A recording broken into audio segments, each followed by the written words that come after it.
Basketball pa rin ang nangungunang larong pampalakasan sa Pilipinas mula noon hanggang sa ngayon. Hindi na nakapagtataka ng Pilipinas ang isa sa mga bansang unang naimpluwensya ng basketball sa mundo. Dumating ito sa ating bansa noong unang bahagi ng 1900s. Dahil dito, hindi nagatubiling sumali ang ating bansa noong una itong laruin sa 1904 Olympics sa Berlin. Bagamat may kaliitan ng mga Pilipinong manalarong na ipadala kumpara sa mga Europeo, natalo nila ang 4 na bansa, ang Mexico, Lithuania, Poland at Italy. Natalo lamang sila ng Estados Unidos na tuluyang naghari sa larong ito hanggang 1968. Mula noon ay lubusan ng sumikat ang larong ito sa ating bansa. Dahil sa labis na pananabik sa larong ito, naitatag ang ilang organisasyon sa ating bansa, ngunit may tuturing na nag-iisa lamang ang tunay na humugis ng basketball sa ating bansa at ito ay ang PBA o ang Philippine Basketball Association. Subalit malaking palaisipan at pinagtatalunan pa rin hanggang sa ngayon kung sino ba talaga ang lalaking nasa pamoso nitong logo at ano nga bang nangyari sa buhay ng kontrobersyal na taong ito na nasa likod ng logo ng PBA. Ang Philippine Basketball Association ay isang profesional na liga ng basketball sa Pilipinas na nagsimula noong taong 1975. Ang PBA ang pinakamatandang profesional na liga ng basketball sa Asia at pangalawang pinakamatandang profesional na liga naman ng basketball sa mundo. Sinundan nito ang National Basketball Association o NBA ng Estados Unidos. Ginaya ang mga patakaran at tuntunin nito sa FIBA at National Basketball Association. Ang unang laro ng liga ay ginawa sa Araneta Coliseum sa lungsod ng Quezon noong 9 ng Abril, 1975. Ito ay naitatag nang magsialis ang 9 na koponan ng Manila Industrial Commercial Athletic Association na mahigpit na hinahawakan noon ng kapisanan ng basketball ng Pilipinas o Basketball Association of the Philippines. Ito ang dating pambansang kapisanan na kinikilala ng FIBA.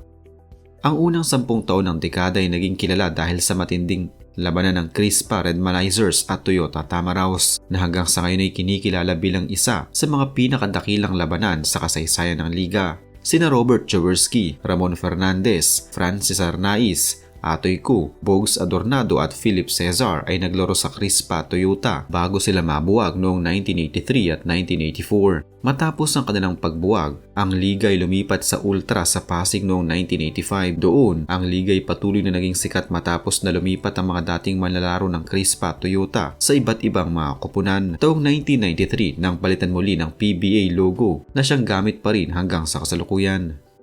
Ang logo na ito ay malaki ang pagkakahawig sa opisyal na logo ng NBA, ang silhouette o anino ng isang manlalaro na nakalapat sa kulay pula at asul na panglikod na kulay. Simula nang mapalitan ng bagong logo ang PBA, marami ang nagtatanong kung sino ba talaga ang naging modelo sa pamosong logo nito. Marami ang naniniwala na si Robert Jaworski ang manlalarong nasa logo ng PBA. Marahil ay totoo naman talaga ito dahil isa siya sa mga pinakamahusay na basketballista sa kasaysayan ng PBA. Tinaguri ang The Living Legend at isa sa mga respetadong personalidad sa larangan ng Pinoy basketball, si Robert Jaworski. Pinangunahan niya ang Toyota 1973 to 1984 na siya rin namang nagkamit ng 9 na championships. Noong 1978, naging PBA MVP si Jaworski dahil sa kanyang pagdomina sa liga na walang sino mang manlalaro ang makakapantay. Nagkaroon siya ng average na triple-double sa season na ito bilang guard at nagtala ng mahigit 20 points, 12 assists at 9 rebounds. Nang nawala ang team ng Toyota, naging miyembro ang Living Legend ng Ginebra noong 1985 kung saan siya ay naging playing coach. Ito na rin ang rason kung bakit gustong-gusto ng mga PBA fans ang Ginebra at ang number 7 ay ni-retire para sa kanya. Ang iba pang highlights ng basketball career ni Jaworski ay ang pagiging 4-time PBA champion as playing coach, 4-time PBA All-Star coach, 6-time PBA Mythical First Team, 2-time PBA Mythical Second Team at marami pang iba. Walang duda na siya na nga marahil ang nasa likod ng logo. Subalit nagkaroon pala ng opisyal na paligsahan sa paggawa ng magiging opisyal na logo ng PBA. Nangyari ang naturang paligsahan sa paggawa ng logo noong panahon ng panunungkulan ni Emilio June Bernardino bilang ika-5 commissioner ng PBA. Nahalal siyang commissioner noong 1993 PBA season na itampok sa isang interview ang nanalo sa paligsahan at inilahad mismo nito na ang kanyang naging modelo sa ginawa niyang logo ay si Clutch Francis Arnaiz. Nagkamit din ng 25,000 piso bilang papremyo ang naturang nagwagi. Si Francis Arnaiz ay kilala bilang Mr. Clutch ng Toyota noong dekada 70 at bilang sidekick ni Robert Jaworski sa kanilang Batman and Robin tandem ng Gilbis Jeans o Hinebra noong dekada 80. Siya rin ang unang nagpauso ng looping finger roll layup na ngayon ay tinatawag ng teardrop.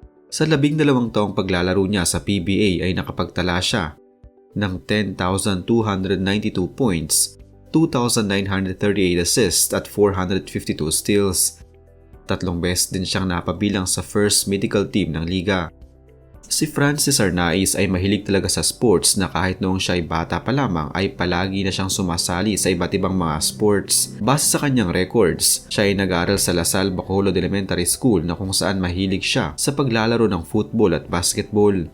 Ang kanyang liksi at husay ay mabilis na na-develop dahil sa naturang mga sports. Pero ang kagandahan dito, habang siya ay naglalaro ay hindi nito pinapabayaan ang kanyang pag-aaral. Nag-high school si Arnaiz sa isang pribadong eskwelahan sa Iloilo at dahil sa husay nito, ang kanyang team noon ay nakatungtong sa championship. Nag-aral siya ng kolehiyo sa Ateneo at noong taong 1969 nang masungkit nila ang kampyonato nang ang Ateneo ay nasa NCAA pa. 1979 na maglaro si Arnaiz sa MICAA at Meralco habang taong 1973 nang maglaro siya para sa Toyota Comets. Naging miyembro siya ng Team Philippines at nakuha nila ang kampyonato sa ABC Championship at naglaro sa FIBA Championship noong taong 1974. At mula noon ay umugong na ang pangalan ni Arnaiz at talaga namang sumikat siya ng husto.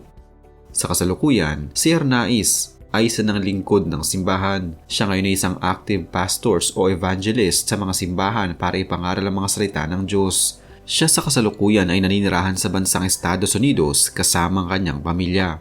Samantala, ito ang itsura ng pinakaunang logo ng PBA na ginamit mula nang ito ay maitatag hanggang taong 1988. Sa larawan ay makikita ang dalawang manlalarong nasa ere na animoy walang gustong magpatalo.